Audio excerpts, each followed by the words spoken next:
Bonjour à tous et bienvenue dans cette vidéo où nous allons développer ensemble un système de recherche dynamique avec Ajax en Vanilla JavaScript. On utilisera l'API Fetch pour pouvoir faire notre requête Ajax et le framework Laravel 7 pour le backend.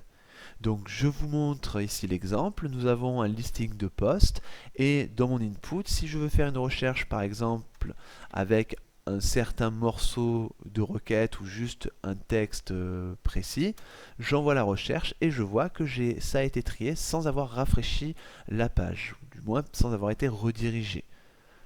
Donc, si vous voulez développer ça avec moi, je vous donne rendez-vous maintenant pour qu'on puisse ensemble partir de zéro et développer cette application. Donc, on est parti pour développer cette application. Dans un premier temps, on va peupler notre base de données histoire d'avoir quelques postes et avoir une certaine consistance au niveau des données. Et ensuite, nous coderons le code JavaScript. Donc, dans un premier temps, je vais me rendre dans mon éditeur de code et je vais me créer un modèle avec php artisan make de point modèle que j'appellerai post. Je rajoute le drapeau "-m" histoire de pouvoir modifier mes tables, mais on ne va pas faire quelque chose de grandiose, on va juste leur donner un titre et un contenu. Donc au niveau de database migrations, on va ici rajouter tout simplement, on fait un $table string title, ok, à 255. Et ensuite, on va rajouter en texte un contenu. Et ce que je vais faire pour donner un peu d'épaisseur au niveau des données, c'est me créer un factory. Donc, on va venir se créer un factory. Donc, php artisan make de point factory. Et on va l'appeler tout simplement post factory. Et on va faire un modèle égale post pour qu'il sache de quel modèle je parle. Et dans la foulée, on va également se faire un seeder pour envoyer tout ça. Donc ça va être un make de point seeder et on va l'appeler post table seeder. Parfait. Donc ce seeder appellera la factory et on créera une trentaine de postes. Donc on va juste ajouter quelque chose au niveau de notre post factory, donc dans le dossier factories. Là on voit que Laravel a compris de quel modèle il nous retournait. Je veux que pour mon title, je veux utiliser ici faker qui va me permettre de générer du faux code. On va dire que on va juste utiliser la méthode sentence. Je veux pas plus de 7 mots et je passe le deuxième argument à true. Et pour le contenu, ça sera sensiblement la même chose, sauf qu'on voudra des paragraphes. Donc au niveau de paragraphes, on va dire 3 paragraphes, pas plus. Et ensuite, on va se débrouiller pour que notre seeder puisse se créer une trentaine de ces factories-là. Donc on va appeler la fonction factory. Donc la classe, c'est post class. Alors, on n'oublie pas ici d'importer la classe en faisant un use app /post, sinon on va avoir une erreur quand on va vouloir peupler la base de données, et on va dire qu'on en veut 30. Et je chaîne la méthode create.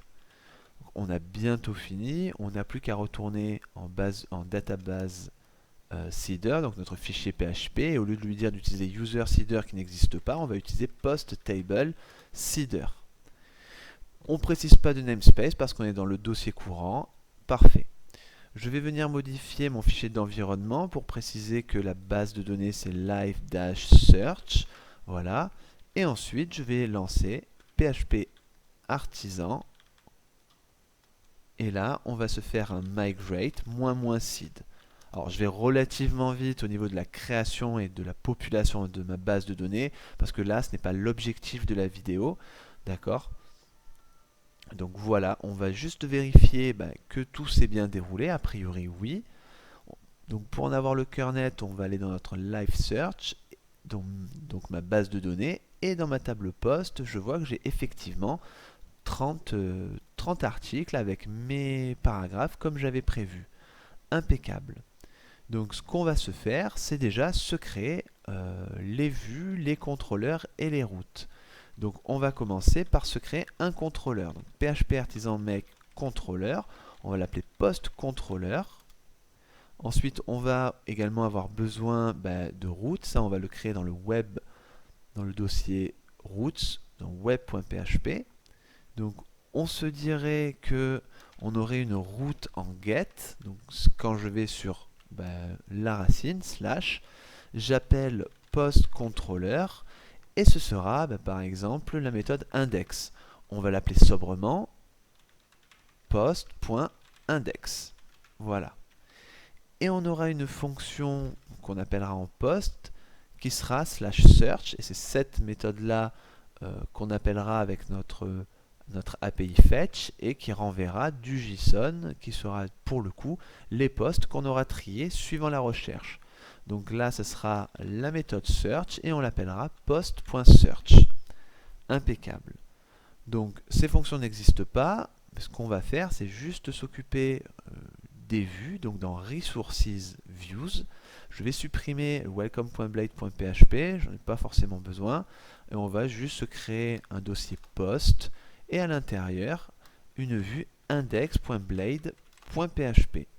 Je vais juste y mettre du code HTML classique, voilà, je change ici la langue, et ensuite, on se dirait qu'on aurait juste une div avec l'ID post. Donc on est parti, post avec un S, et dedans on retrouverait nos différents posts. Donc on ferait un for each post as post, on fait un end for each, et j'aurai un H1, et j'interpole ça avec les doubles accolades, post title, et j'aurai également un paragraphe post content.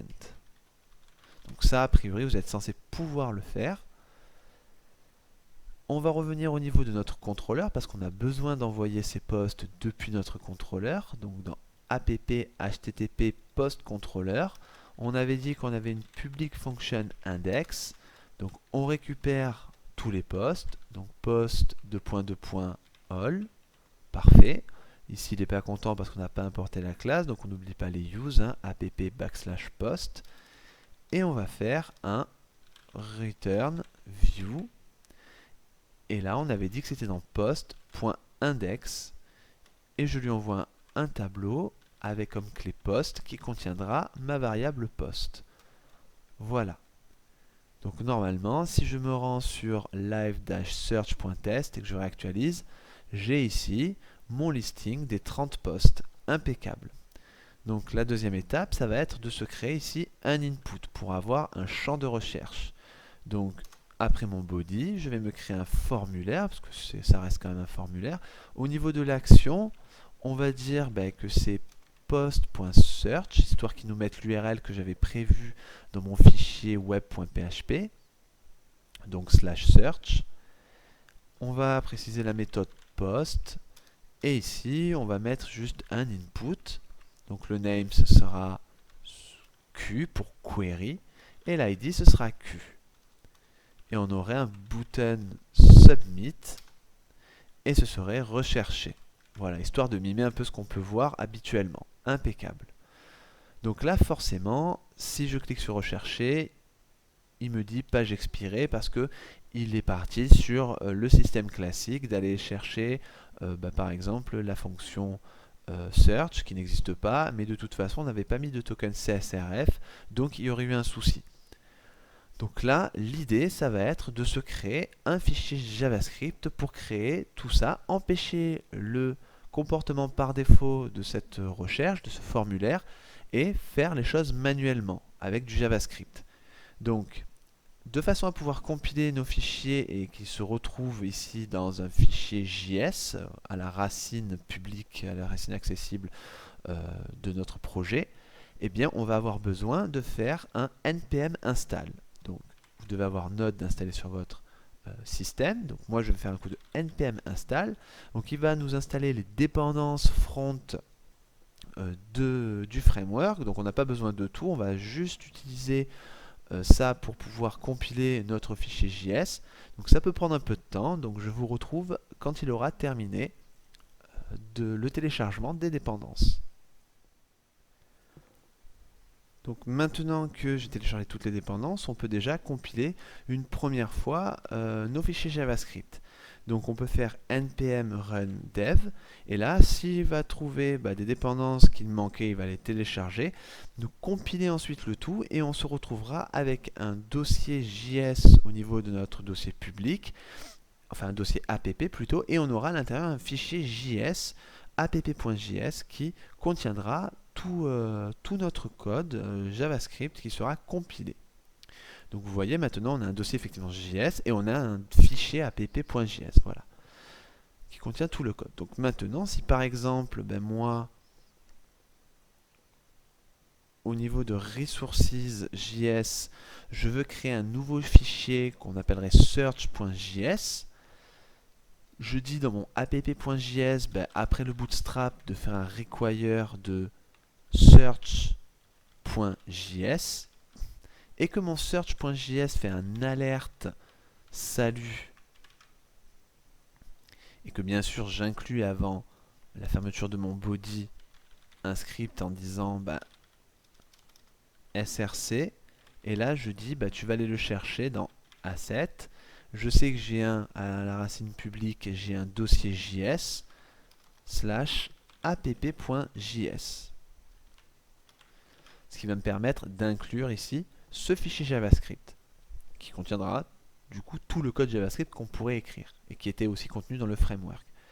Si je relance la compilation pour qu'il prenne en compte mon search.js, il va recompiler le tout, et maintenant si je réactualise, je vois que j'ai mon code qui est fonctionnel et qui est l'alerte qui s'affiche.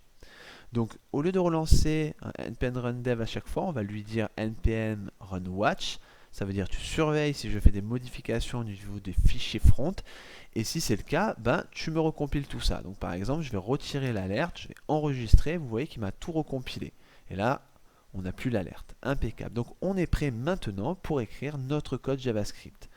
Donc dans un premier temps, on a besoin de récupérer notre formulaire et de supprimer le comportement par défaut. Parce que vous voyez, si j'appuie sur rechercher, c'est pas bon. Donc ce qu'on va faire, c'est lui rajouter un ID pour le capturer plus facilement, et on va l'appeler form search-form. Et maintenant, je vais le stocker dans une variable form, donc const form, et je fais un document.getElementById, et je veux l'élément qui a l'ID search-form. Voilà.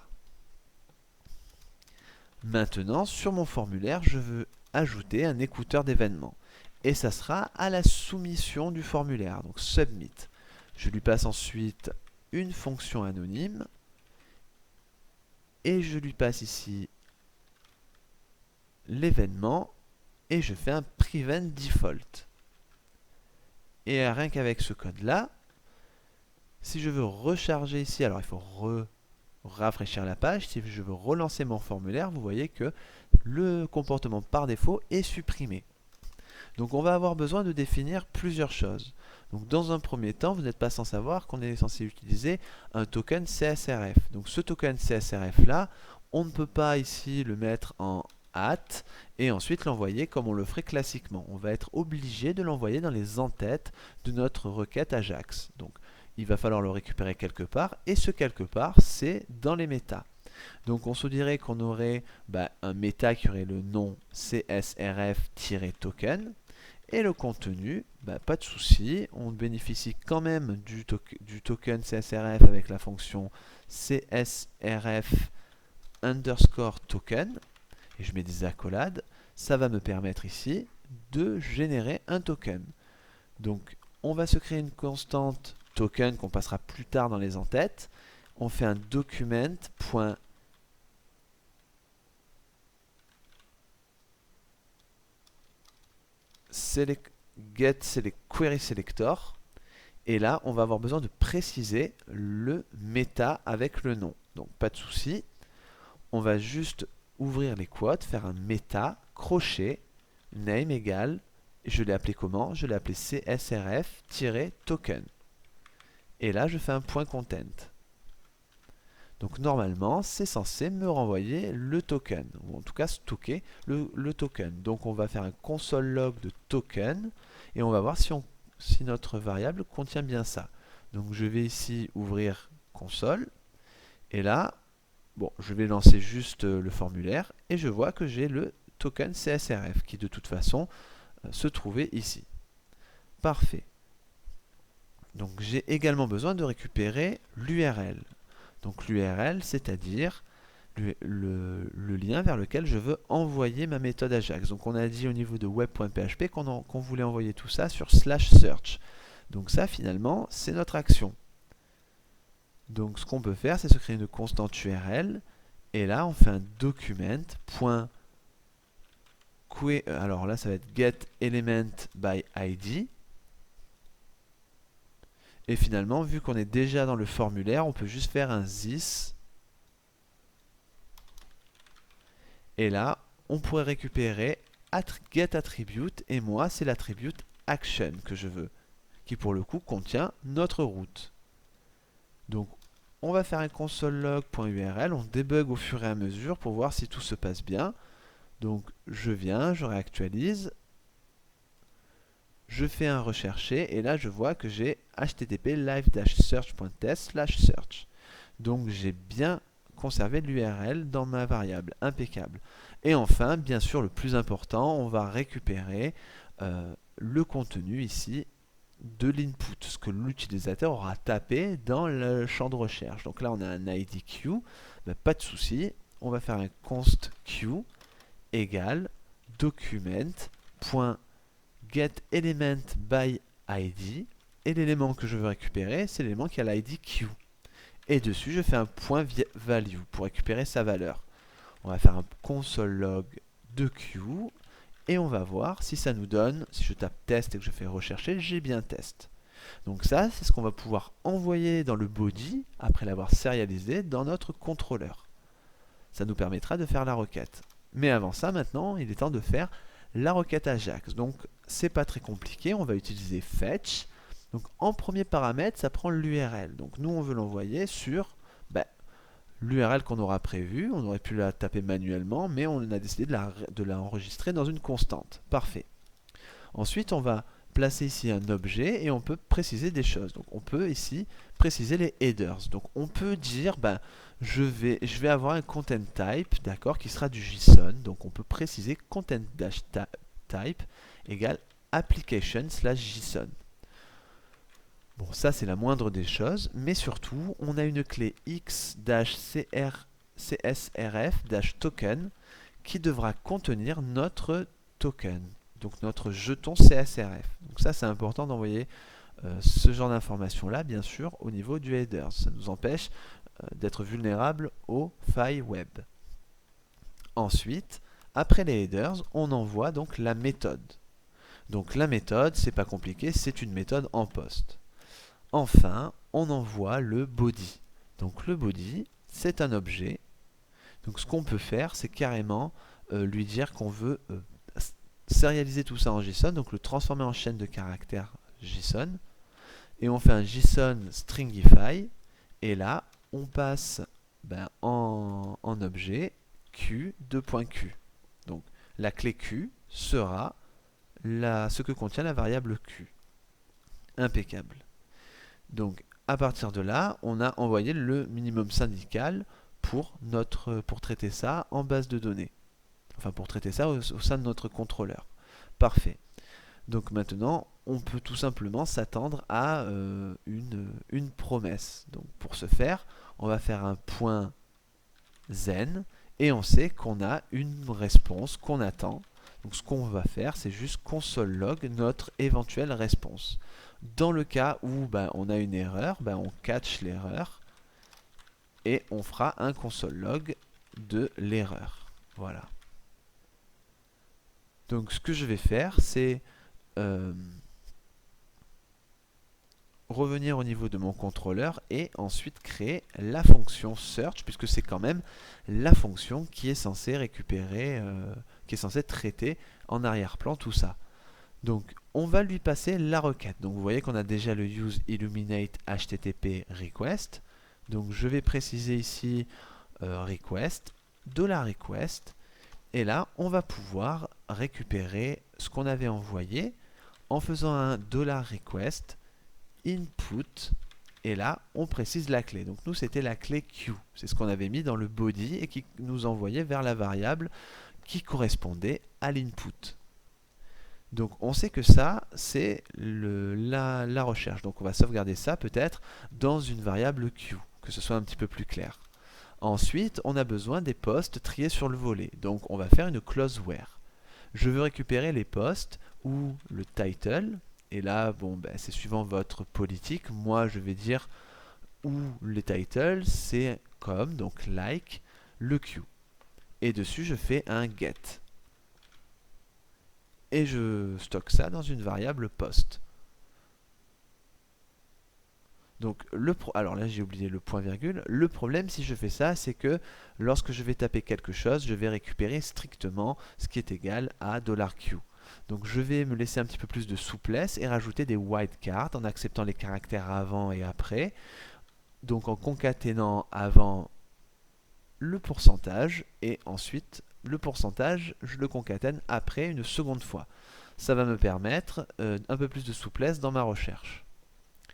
Et enfin, on peut même le préciser là, on va renvoyer du JSON. Donc je vais préciser que je renvoie une JSON response. Et on n'oublie pas de préciser que c'est une Illuminate HTTP JSON response.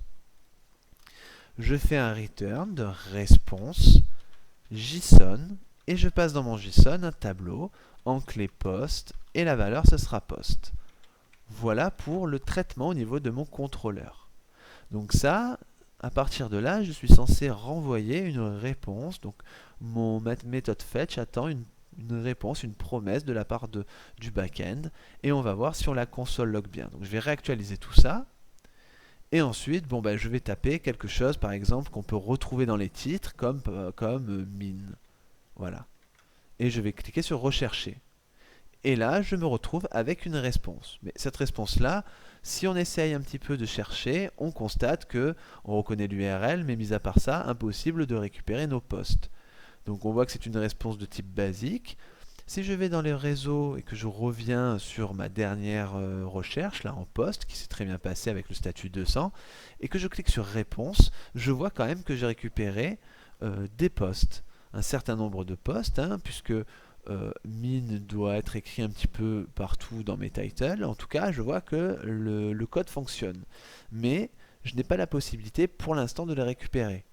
Donc en réalité, la réponse que j'ai reçue, donc une réponse de type basique dessus, a une méthode .json, comme ça, qui elle-même attend une réponse. Donc au lieu de faire un console log de response.json, ce qu'on va pouvoir faire, c'est response.json, et dessus on va chaîner zen, et là on récupérera de la data.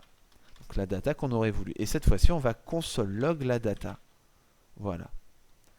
Et on va voir maintenant ce qu'on récupère. Donc on va réactualiser tout ça. Je vais refaire la même recherche. Et là, je me rends compte que j'ai un objet. À l'intérieur de cet objet, j'ai une clé post et un array qui, ici, me récupère 6 postes. Donc effectivement, ça correspond au nombre éventuellement de postes que j'ai fait.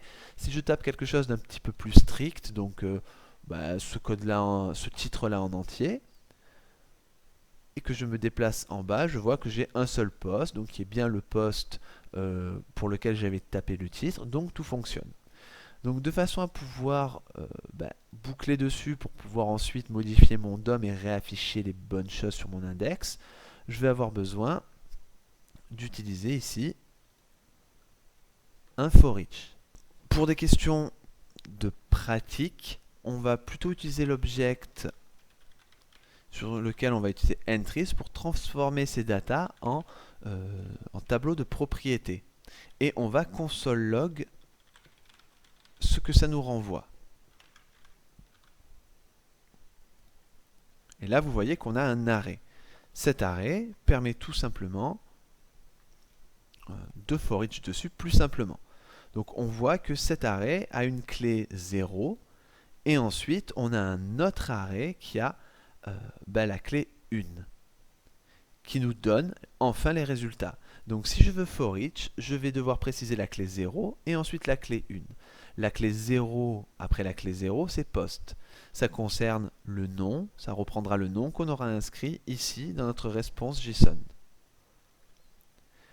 Donc maintenant que je sais tout ça, j'ai plus qu'à indiquer les bonnes clés, donc 0 et 1, et à for each dessus. Donc ici, si je fais 0 et 1 et que je refais un console log, on n'oublie pas de réactualiser la page, je vois que je suis sur mon tableau de poste. Donc le plus gros du travail est fait, on n'a plus qu'à ici faire un for each.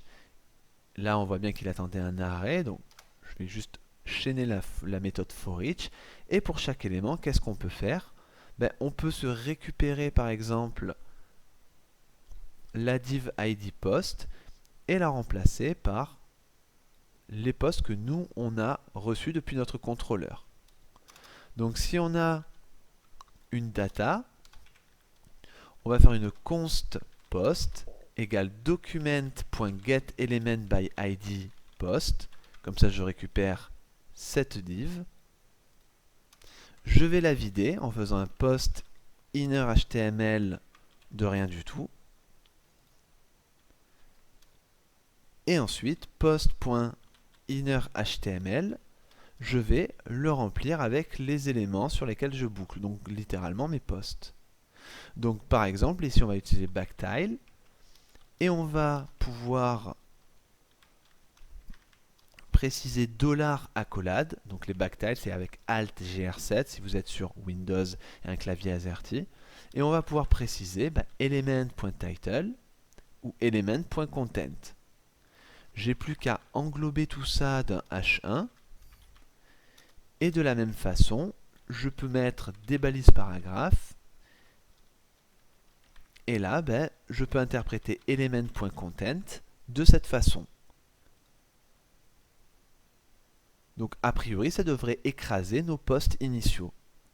Donc on va réactualiser le tout, on va refaire la recherche classique, et on voit ici qu'on récupère juste un truc.